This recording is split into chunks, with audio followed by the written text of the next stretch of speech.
Dans cette série de 13 émissions, nous allons vous parler de la langue française et de ses usages. Quelques passants pris au hasard nous feront part de leurs connaissances et de leurs interrogations sur le point de grammaire, objet de notre épisode. Bruno Dowell, notre éminent grammairien, professeur agrégé et champion du monde d'orthographe en 1992, nous donnera les premiers éléments de réponse à leurs questions. Puis, dans notre feuilleton, Victor, comédien émérite, et sa bande, qui répète Cyrano de Bergerac d'Edmond Rostand, spectacle dont vous voyez actuellement un extrait, nous dirons le moyen de déjouer les pièges de notre belle langue. Comment? Eh bien, la metteur en scène de cette pièce va vous en dire un peu plus dans l'interview qui suit.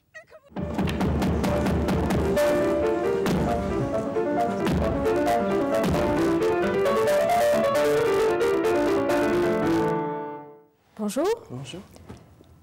Suite à votre cycle de mise en scène l'année passée autour de nouveaux auteurs de théâtre français, vous voilà revenu aujourd'hui à un des textes les plus connus du répertoire, Cyrano de Bergerac d'Edmond Rostand. Alors, pourquoi ce choix et à quel public voulez-vous vous adresser? Eh bien, je voulais que notre future prestation soit l'occasion pour tout type de public de se réconcilier avec notre belle langue, tout en prenant plaisir à un spectacle bien ancré dans la tradition littéraire française. Orgueil et poésie, cap et épée, terroir et bonne chère, amour et amitié, mais aussi bien dire et bien écrire pour la justesse du trait et le plaisir de l'auditeur. Ce dernier aspect a d'ailleurs été la préoccupation principale durant toutes les répétitions, et pas uniquement celle des comédiens comme on pourrait le penser. Tout le personnel technique, par exemple, a pris très à cœur notre intention, jusqu'à se muer parfois en une académie des belles lettres, aussi spontanée que pointilleuse sur les formes grammaticales. À commencer par le pompier de service, par exemple. Je suis complètement déshydraté et j'ai la bouche en coton, sans pour autant être hydrophile. Hydro quoi? Hydrophile, bien sûr. De hydor, qui veut dire eau en grec. Et de philos, qui veut dire ami, en grec également. Qui aime l'eau, quoi. Comme, comme philosophe, qui aime la sagesse. Du pompier de service à l'électricien du théâtre. Mais bien sûr, quel que tout et même sont des adverbes invariables lorsqu'ils modifient un adjectif, un adverbe ou un verbe. Tiens, par exemple, pour l'adjectif, dans quelque coûteuses que soient ces répétitions, il faudra bien les achever. Pas de S à quelque. Vous pouvez remarquer que l'on aurait pu remplacer quelque par si. En passant par notre maquilleuse et costumière. Si nous voulons que notre ami passe son concours avec succès, il faut qu'il travaille. Et comme quant à moi, j'ai toujours rêvé de devenir institutrice, alors à nous. D'accord? D'accord. J'ai même entendu dire que le patron du bistrot du coin avait lui aussi attrapé le virus, c'est vous dire. Si tu veux, je peux t'aider à combler tes impasses. Hein, le feuilleton de tes démêlés avec notre langue m'a convaincu. Il fallait que moi aussi je m'y mette. Je ne pouvais plus me contenter d'approximations de conversation. Formidable. N'est-ce pas? Pour être tout à fait honnête, notre pompier avait lui aussi des échéances. Il devait en effet passer son concours de brigadier-chef. Il a d'ailleurs été reçu brillamment, premier en rédaction et en explication de texte. Il parle même de s'inscrire au Dico d'or, si vous dire. Non, je crois qu'il s'est vraiment découvert une passion. D'ailleurs... Excusez-moi de vous couper, mais revenons au spectacle lui-même. Le choix de vos acteurs semble tout à fait judicieux de ce point de vue. On sent chez eux une maîtrise parfaite, une imprégnation linguistique, une aura sémantique, un enthousiasme syntaxique. Ouais, ça, si vous voulez dire qu'ils sont excellents, nous sommes d'accord. Bien que parfois un peu difficile à diriger. Fougueux, emporté, insouciant. Je vous aime. Oui, parlez-moi d'amour. Je t'aime. Vous m'aimez, je sais. Adieu. Pas tout de suite, je vous dirai. Que vous m'adorez, oui, je sais. Non, non, allez-vous-en. Mais C'est un succès. Parfois même carrément insoumis. Allez, je me lance. Victor va râler, mais tant pis. Au point où on en est, j'ai décidé de prendre mon mal en patience. Mais à une seule condition, qu'on ne me parle plus de français de toute la journée. Je vois bien que, vu l'ampleur de l'épidémie et des ravages qu'elle cause en ces circonstances, il ne se passera pas un jour de répétition sans que l'un ou l'autre ne me serine des règles de grammaire. Que pensez-vous apporter de plus par rapport aux nombreuses mises en scène de la pièce qui ont déjà été montées? Oh, c'est assez facile à définir. D'abord, quelques insertions didactiques, je veux dire grammaticales, dans le courant des dialogues. Si vous saviez, monsieur, comme je vous admire. Mais tous ces nez que vous m'avez... Je les retire. Je reprends là où je me suis arrêtée. Roxane, attends. L'emploi d'un mode est en relation avec la manière dont on envisage l'action exprimée par un verbe. que de cesser de rester quoi? Pour une action pure et simple, l'indicatif. Je suis... Ensuite, des exercices d'entraînement à la destination du public à la fin de chacune des représentations, ou plutôt à la fin de chacune des 13 séquences qui constitueront notre série complète. Accordez comme il convient le participe passé des verbes entre parenthèses. Les fuyards ne pensaient pas être si vite rejoindre. Partir, de bonne heure, ils furent de retour avant la nuit. La comédienne avait prendre ses dispositions. La nouvelle a été transmettre. Et enfin des aides, en direct sur l'écran. Ah non, c'est un peu court, virgule, jeune homme, point d'exclamation. On pouvait dire 3 points de suspension. Oh Dieu, point d'exclamation. Allez, jouez, ne paniquez pas. Et mettez de côté les commentaires, ici c'est moi qui les fais. Bien des choses en somme. Là, je respire. Alors c'est une nouvelle forme de spectacle total. Oh, ça, je ne sais pas si c'est totalement total. Et nous n'avons pas la prétention d'avoir traité la totalité des difficultés rencontrées par un spectateur ou un artiste moyen dans la vie de tous les jours, dans l'utilisation et le maniement de la langue française. Mais j'espère simplement que nous aurons au moins partiellement concouru à apporter quelques outils et quelques solutions avec un petit peu de divertissement. À vous d'apprécier.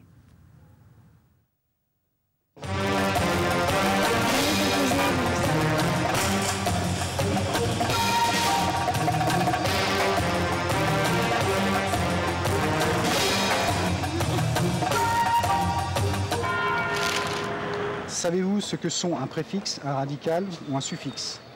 Oui, je crois. Si je vous dis international. Oui, je pense qu'inter, c'est un préfixe. Le radical, c'est quoi dans international? Bah, national. La définition, je ne sais pas. Par contre, je pourrais vous les reconnaître dans une phrase. International, national, c'est le mot. Non, je pense pas. Inter, je dirais plutôt que c'est un préfixe. Mais le radical, vous m'avez dit? Il n'y en a pas. Si je vous dis qu'il n'y en a pas, c'est faux. Un préfixe, c'est avant, parce qu'il y a après. Un suffixe, ça suit, parce qu'il y a su. Et un radical, c'est le cœur du mot. On le retrouve partout. Elle est forte, ma copine. Je pense qu'un article est un préfixe. Les arbres tombent, les étant le préfixe, le radical étant arbre, et tombe, le suffixe. Préfixe, c'est un élément que l'on met devant un mot pour transformer le sens. Faire, refaire. Le suffixe se rajoute à la racine et donne un mot nouveau. Voilà. Monsieur Jourdain, le bourgeois gentilhomme de Molière, l'a suffisamment démontré, lui qui faisait de la prose sans le savoir. Il n'est rien de plus difficile à définir que ce dont nous usons tous les jours, à plus forte raison quand nous n'en avons pas conscience. Le plus cocasse est peut-être que la réponse se trouvait ici partiellement contenue dans la question, le mot préfixe fournissant à lui seul une des meilleures illustrations qui soit pour notre leçon du jour. Ne doit-il pas, lui le premier, une bonne part de son sens au préfixe pré, du latin prae, lequel signifiait devant, en avant? C'est que la plupart de nos mots sont faits d'un radical, nous préférerions quant à nous parler de base et réserver ce terme radical au verbe, mais peu importe, auquel vient éventuellement se souder ce que le grammairien, jamais à court de termes barbares, reconnaissons-le, appelle un affixe, du latin affigere, attaché. Comme son étymologie l'indique, il s'agit d'un élément qui n'a aucune existence autonome, entendons par là qu'il ne peut être utilisé seul, mais qui est susceptible d'être incorporé à un mot ou à une racine pour en modifier le sens, voire la fonction grammaticale. Si, comme c'est le cas ici, il s'attache par l'avant, et bon nombre de nos cobayes ont très correctement raisonné sur ce point, on parlera de préfixe. Si c'est par l'arrière, il sera question de suffixe, le latin sub signifiant en dessous, et par extension, après. Mais nous ne saurions trop insister sur le fait que pour que l'on parle de préfixe ou de suffixe, il faut naturellement qu'il y ait soudure. Contrairement à ce que supposait ce monsieur, sans doute emporté par l'enthousiasme de sa démonstration, un article ne saurait être considéré comme un préfixe sous prétexte qu'il précède le nom, pas plus que le verbe ne mérite d'être pris pour un suffixe parce qu'il le suit. Si tel était le cas, chaque mot de la phrase, ou presque, pourrait à bon droit être bombardé préfixe et suffixe. Mais regardez plutôt la suite qui vous en dira plus long que tous nos discours.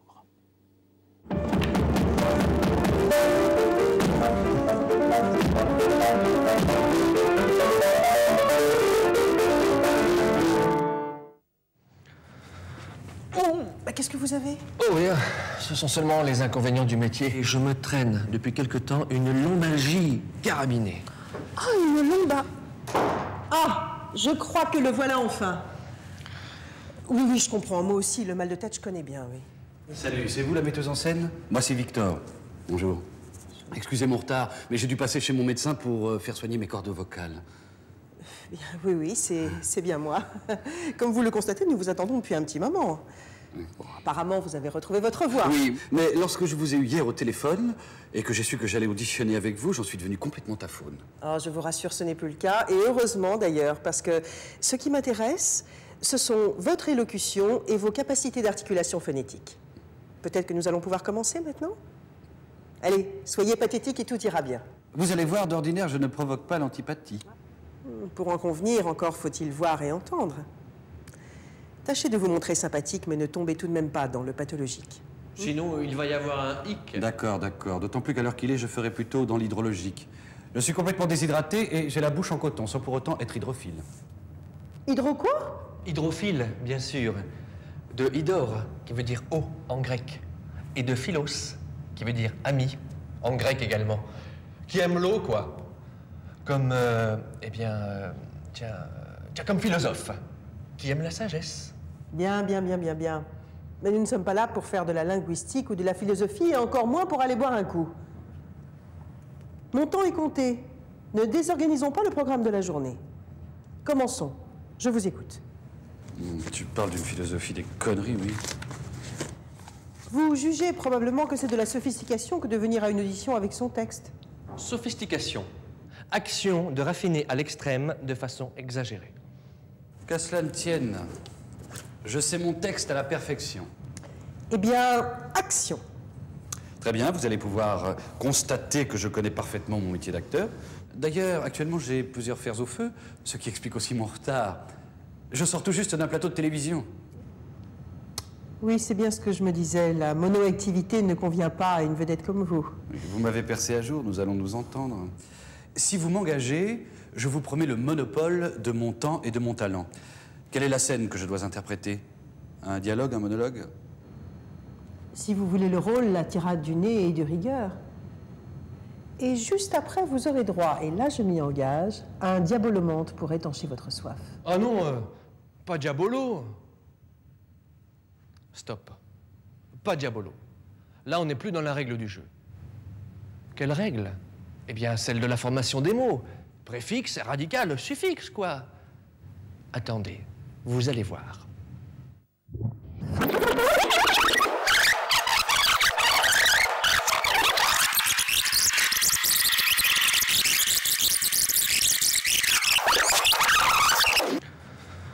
Oh, bah qu'est-ce que vous avez? Oh rien, ce sont seulement les inconvénients du métier. Et je me traîne depuis quelque temps une lombalgie carabinée. Ah, une lomba. Ah, je crois que le voilà enfin. Oui, oui, je comprends. Moi aussi, le mal de tête, je connais bien, oui. Salut, c'est vous la metteuse en scène? Moi, c'est Victor. Bonjour. Excusez mon retard, mais j'ai dû passer chez mon médecin pour faire soigner mes cordes vocales. Bien, oui, oui, c'est bien moi. Comme vous le constatez, nous vous attendons depuis un petit moment. Bon, apparemment, vous avez retrouvé votre voix. Oui, mais lorsque je vous ai eu hier au téléphone et que j'ai su que j'allais auditionner avec vous, j'en suis devenu complètement taphone. Oh, je vous rassure, ce n'est plus le cas, et heureusement d'ailleurs, parce que ce qui m'intéresse, ce sont votre élocution et vos capacités d'articulation phonétique. Tiens, pour commencer, voilà un bon exemple. Ces trois mots. Téléphone, aphone, et phonétique. Ils sont formés tous les trois à partir d'un même radical qui donne à ces mots leur sens principal. Ici, nous savons que l'on parle de son. Dans les deux premiers cas, c'est le préfixe qui apporte le complément de sens et ainsi sa signification définitive au mot. Télé, ça signifie loin, et à, dans ce cas, est privatif, comme dans apesanteur par exemple. Pour faire un parallèle et éclairer un mot par un autre, prenons par exemple télévision. Ici, on parle d'image, là de son, mais toujours avec une notion de distance. D'accord? Dans phonétique, le suffixe assure la nature du mot. Ajouté au radical, il le transforme en adjectif. Phonétique, qui a trait au son, volcanique, qui a trait au volcan. Une éruption volcanique. Peut-être que nous allons pouvoir commencer maintenant? Allez, soyez pathétique et tout ira bien. Vous allez voir, d'ordinaire, je ne provoque pas l'antipathie. Pour en convenir, encore faut-il voir et entendre. Tâchez de vous montrer sympathique, mais ne tombez tout de même pas dans le pathologique. Pour pathétique, maintenant c'est facile. Vous savez faire. Qui a trait au pathos. Pathos? Oui, l'émotion, la passion, voire la maladie. En grec, évidemment. Quant à antipathie, si c'est anti, c'est que c'est contre. Pour le reste, ça va aller? Pour sympathie, pensez à symétrie, à symphonie, à l'idée de réunion, de communauté dans l'espace et dans le temps. C'est ce que signifie la racine sine. Pathologique. En voilà un de cas pathologique, formé avec deux radicaux et un suffixe le même que tout à l'heure dans pathétique pour la même utilité. Pour bien comprendre le sens du nom pathologie, servez-vous de la signification du second radical logos, égale étude des sciences. Ça marche? D'accord, d'autant plus qu'à l'heure qu'il est, je ferai plutôt dans l'hydrologique. Je suis complètement déshydraté et j'ai la bouche en coton, sans pour autant être hydrophile. Hydro quoi? Hydrophile, bien sûr. De hydor, qui veut dire eau en grec. Et de philos, qui veut dire ami, en grec également. Qui aime l'eau, quoi. Pour ces deux mots-là, rien de nouveau, que du connu maintenant. Faisons un petit jeu. Qui aime le ciné? Qui aime les Anglais? Vu? Comme, tiens, comme philosophe. Qui aime la sagesse? Bien, bien, bien, bien, bien. Mais nous ne sommes pas là pour faire de la linguistique ou de la philosophie, et encore moins pour aller boire un coup. Mon temps est compté. Ne désorganisons pas le programme de la journée. Commençons. Je vous écoute. Tu parles d'une philosophie des conneries, oui. Vous jugez probablement que c'est de la sophistication que de venir à une audition avec son texte. Sophistication. Action de raffiner à l'extrême de façon exagérée. Vous avez entendu? Je ne me le suis pas fait dire. Oh, je me trouve bon. Qu'à cela ne tienne, je sais mon texte à la perfection. Eh bien, action. Très bien, vous allez pouvoir constater que je connais parfaitement mon métier d'acteur. D'ailleurs, actuellement, j'ai plusieurs fers au feu. Sophistication, perfection, action. Voilà trois beaux exemples d'un même suffixe accolé à trois radicaux différents pour former à chaque fois, cette fois-ci, des noms. Une précision complémentaire. On constate ici que l'ajout du suffixe ment à un adjectif permet de constituer un adverbe. Actuellement. Ce qui explique aussi mon retard. Je sors tout juste d'un plateau de télévision. Oui, c'est bien ce que je me disais. La monoactivité ne convient pas à une vedette comme vous. Ah, cette fois-ci, une autre façon de former des mots. Les mots composés avec un trait d'union. Vous m'avez percé à jour, nous allons nous entendre. Si vous m'engagez, je vous promets le monopole de mon temps et de mon talent. Quelle est la scène que je dois interpréter? Un dialogue, un monologue? Si vous voulez le rôle, la tirade du nez et de rigueur. Et juste après, vous aurez droit, et là je m'y engage, à un diabolomante pour étancher votre soif. Attention, piège. Ne confondons pas homophonie et racine commune. Homophonie? Pas de problème. Homo égale ce qui est semblable, donc des sons semblables. Bien, résumons-nous. Pour créer les mots nouveaux dont elle a besoin, la langue française a recours à la dérivation et à la composition. La dérivation crée des mots par l'addition de préfixes et de suffixes autour d'un radical. Celui-ci est le plus souvent d'origine grecque ou latine. Exemple, télé, phone, ic. Préfixe, radical, suffixe. Le radical est la partie du mot qui porte le sens. Le préfixe se place avant le radical, il modifie le sens du mot, mais ne change pas sa classe grammaticale. Le suffixe, lui, se place après le radical et permet la création de nouveaux mots. Il change, lui, la classe grammaticale. Certains suffixes spécialisés permettent de former des verbes, comme avantagé, d'autres des adjectifs, comme avantageux, d'autres des adverbes, comme avantageusement. Les mots composés, eux, sont créés par juxtaposition de deux radicaux pouvant être soudés. Exemple, hydrophile, de hydore, l'eau, et de philos, aimer, qui aime l'eau. Pour bien comprendre le mot, il faut commencer par s'intéresser au deuxième élément qui constitue sa base. Ici, phile, qui aime. Donc, l'eau, dans hydrophile, le cinéma, dans cinéphile, ou les pigeons, dans colombophile. Les mots composés peuvent être soudés, comme dans porte-manteau, reliés par un trait d'union, comme dans porte-avions, ou libres, comme dans chemin de fer. Et maintenant, notre petit exercice pour la prochaine fois, ou pour tout à l'heure, pour les plus assidus. Vous vous souvenez de ballonbalgie? Oui, tout à fait au début. Eh bien, deux petites questions la concernant. Qu'est-ce que ça peut bien vouloir dire? Et de quoi ce mot est-il composé? Alors, à vos dictionnaires. Voilà donc expliqué sommairement mais clairement ces deux procédés de la dérivation et de la composition, lesquels permettent de créer, à partir d'un ou de deux mots existants, de nombreux autres termes, et grâce auxquels, depuis que notre langue est langue, notre lexique a pu s'enrichir. Les poètes de la Pléiade, dont vous avez probablement conservé, scolarité oblige, un souvenir ému du Bellay, Ronsard, ne procédaient pas autrement quand, au XVIe siècle déjà, ils souhaitaient étoffer le français pour le rendre plus compétitif face au latin.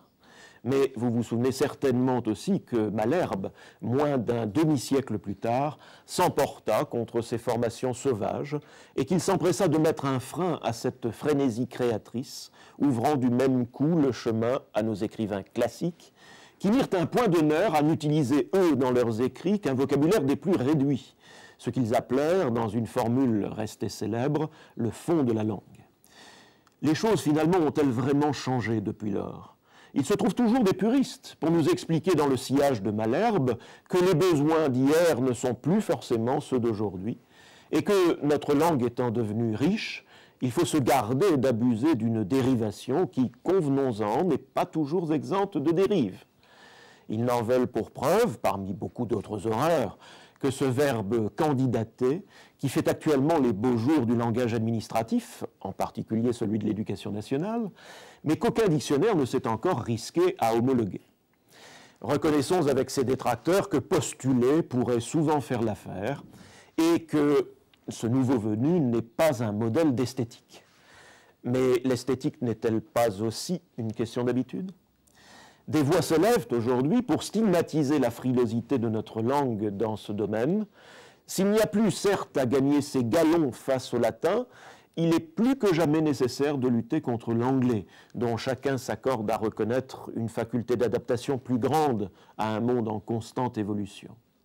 Si ce dernier s'est incontestablement imposé comme la langue véhiculaire, il le doit évidemment au poids économique du géant américain, mais sans doute aussi plaident ses partisans d'une langue moins codifiée, moins corsetée, à cette aptitude à créer spontanément, presque instantanément, des mots nouveaux, qui collent à la réalité du moment.